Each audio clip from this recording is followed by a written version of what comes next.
Previously on DK Diaries. Hi, I'm Kate, and welcome to DK Diaries Episode 2. The Prawnling Project Reborn!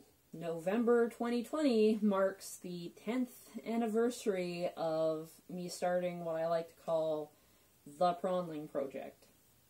In 2009, a little movie came out called District 9, and it just blew my mind. It literally restored my faith in movie making. And now the continuation.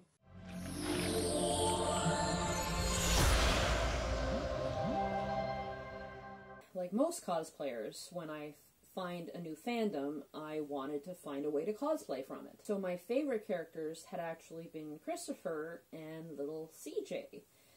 And then I think one day I was thinking about maybe making a CJ plushie, and like, oh, that would be cute to walk around a con with them on my shoulders. And then I was like, well, why make him a plushie? Why not make him an animatronic?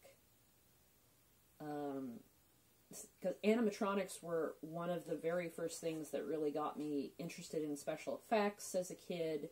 I have a much-loved copy of No Strings Attached, which is about the Jim Henson Creature Shop, and I've always loved watching the behind-the-scenes videos of how they did creature effects and things, so animatronics was always something I wanted to do, yet at that point I hadn't actually done one yet, so I'm like, well, here's my chance.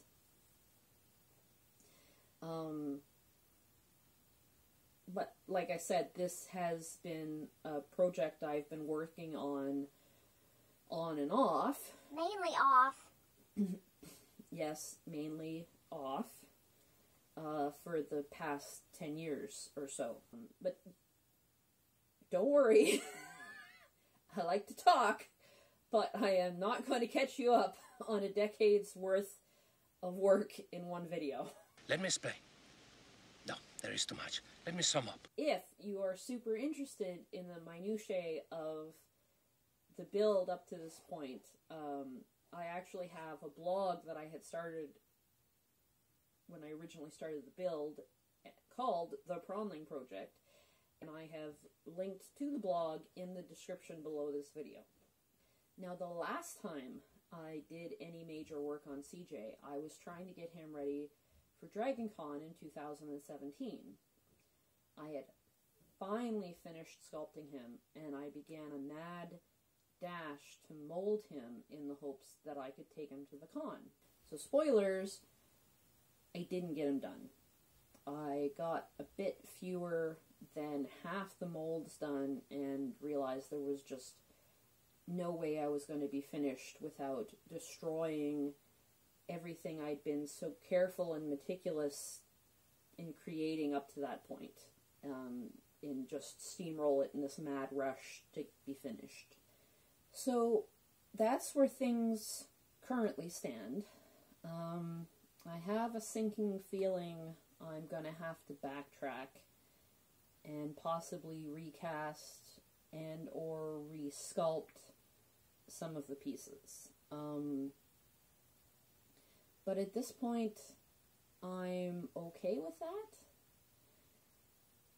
If the Gartham build taught me anything, it's that taking that extra bit of time to do things right can really pay off. So, currently, the plan is to ride that post-Gartham euphoria long enough to get really jazzed about working on CJ again. And to be honest, that sense of excitement about CJ and then just creative endeavors right now in general is really one of the main things helping keep me sane these days, particularly with COVID. I see a lot of people online mentioning that their general drive to cosplay or craft or do any of the hobbies that they used to love has just kind of fallen away. If you're one of those people like me that if not creating after a while, is making you feel sad and tense and stressed, then join me. Let's conquer this stuff together. Panda Partner and I would love to see what you are tackling as well. Me too. And Kaylee too.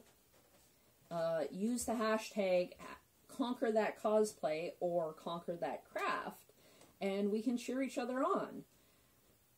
Or if you are interested, follow hashtag theprawnling project to keep tabs on how poor CJ is doing. Because at the moment, he's kind of going to pieces. That was an awful joke. I know. But I couldn't help it.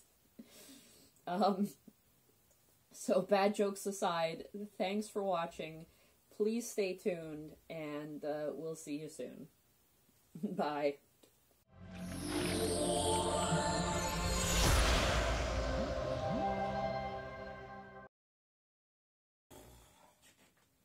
Yeah, I totally feel like an archaeologist.